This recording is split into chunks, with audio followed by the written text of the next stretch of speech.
Hi friends, అందరికీ good morning. చాయ్ తాగిరా friends? మేమైతే చాయ్ తాగినాం. నేనైతే నిన్న చేసిన కొంచెం బూందీ చేసిన.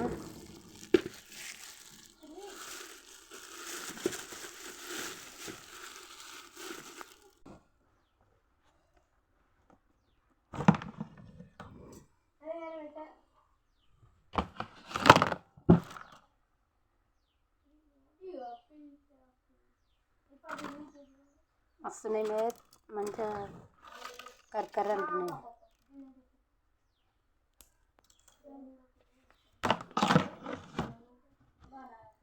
బాగలేదని చెప్పిన కదా, మళ్ళీ బాగా జలుబు జ్వరము. రాత్రి అయితే చలి జ్వరం వచ్చింది, ఫుల్ ఫీవర్ ఉంది నాకైతే. ఇప్పుడే లేచి మెత్తి టమాటా కూర వండిన పిల్లలకు.